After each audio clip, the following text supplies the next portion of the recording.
The Conservative Party says they have the answer to Canada's housing crisis. Less government, more homes, crackdown on the red tape, but will it actually make housing affordable?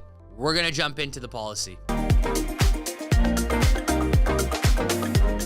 Conservatives. So who is Pierre Poilievre? Do we have any veterans here in the house today? Give it up for our veterans.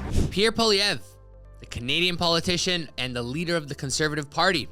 We're going to jump into his policy, but who is Pierre? He has been in politics now since 2004, and he started young, got in at the age of 25.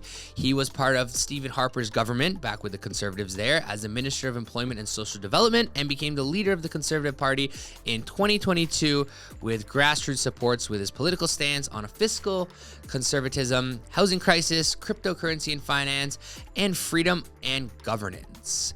So the big problem here, we all see it. Home prices are through the roof, interest rates are brutal, and builders are struggling to keep up. The Conservatives are promising bold action to make ownership and home ownership a reality again for Canadians. But what exactly are they planning? Let's dive into it and let's take a look.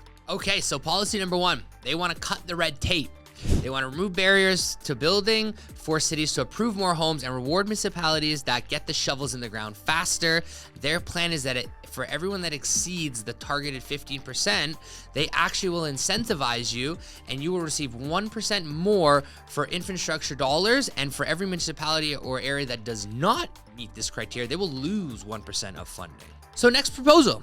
Convert federal buildings, vacant government buildings, turn them into affordable housing instead of letting them sit empty. So both parties really coming up with a plan there to really utilize federal lands or buildings to try to develop more homes and to cut the red tape again. Very similar in that regard. Next policy, they're thinking, fix the mortgage rules. What they're talking about right now is longer amortization periods, especially for first-time buyers, which I actually did a video on this. If you just scroll down, we did a video and talking about how do we help first-time buyers get into the market and buy by extending amortization to bring down the monthly payments. They also are talking about reforming the stress test. This was brought out in about 2017, where we were seeing low interest rates combated with pricing.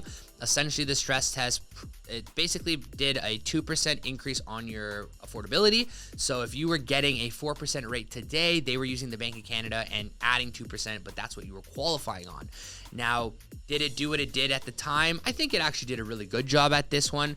I'm not going to dive into it too much, but I think now with the rates where they are and what you're qualifying for at and where the rates are at, I don't really think you're getting those 7% rates. We are kind of seeing everybody go with the 4 to 5s right now. So again, it's back in line because you're qualifying for 7. So again, we'll see if that one comes through. And then the changes for the first-time buyers to help them qualify for homes.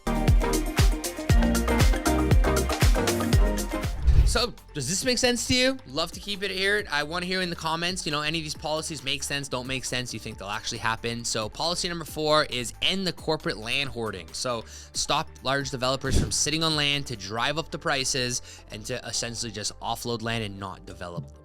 So, this is a big one that has recently just come out, and it's in regards to the GST update.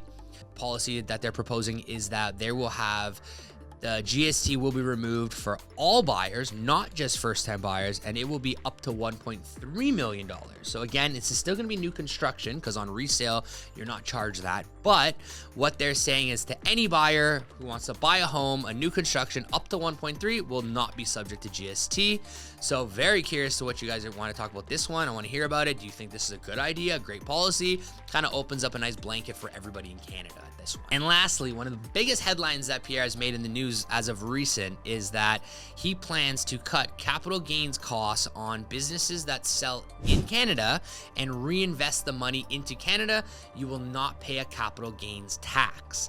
Now, why is this important? This is massive for our baby boom generation. We love you, but they own 50% of most investment real estate in Canada.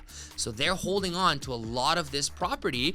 And I'm talking your basic investor, 2 condos, 3 condos, maybe a couple single family detached.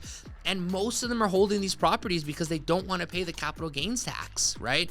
There are things that most developers and investors do to refinance, to pull their money out tax free.